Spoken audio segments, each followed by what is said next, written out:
Շնորհակալ եմ, հարգելի բարեկամներ,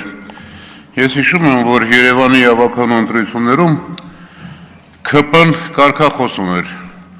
ասեք, կանենք, այսինքն պետք է քաղաքացիները ասեին, ԿՊ-ն էլ աներ։ Այս պարագայում դուք եք ասել,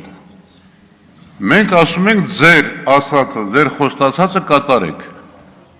չենք խոսում են բոլոր մյուս խոստումների մասին, որոնք ձախողել եք, կոնկրետ խոսում ենք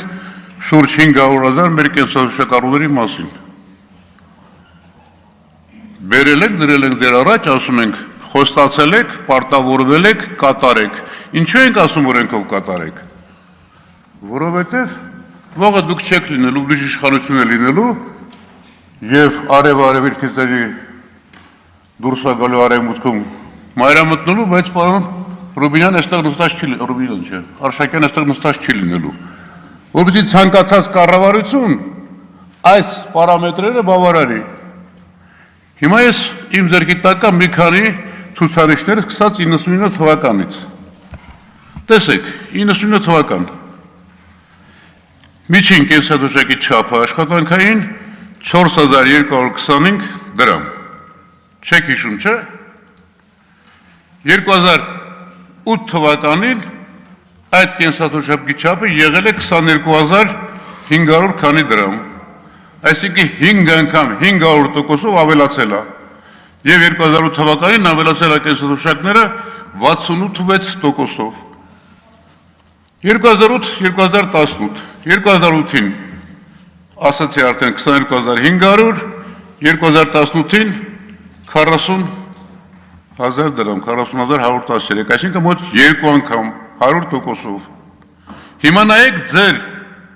գործունեության 7 տարիները, 18 թվական 40,000 դրամ, 23 թվական, դեռ 23-ն եմ ասում, 49,000, որովհետև էլի չի բարձրացել դրանից հետո, 49,000 դրամ, տիկին Հերիքնազի ասաց 22%-ը, 500%, 100% և 22%։ Եվ իմ շատ սիրելի տիկին Հերիքնազ ասում է, օրենքը ինքնանպատակ է, ոչինչ չի տալիս, ձեզ ոչինչ չի տալիս, մեր 500 կենսաթոշակառուներին տալիս է կոնկրետ արդյունք։ Ինչ է նշանակում, ոչինչ չի տալիս։ Հարգելի գործընկերներ, ես չեմ բացառում, որ էլ ինչ-որ քայլեր կձեռնարկեք մինչև 26 թվականը, որովհետև ձեզ ահավոր ժամանակներ են սպասում։ Բայց մենք ուղղակի ձեզ պարտադրում ենք, ձեր խոստումները կատարեք և ասում ենք մեր քաղաքացիների անունից ձեր տասնյակ ու տասնյակ ձախողված խոստումներից այս մեկը ևս դուք ձախողել եք։ Շնորհակալ եմ։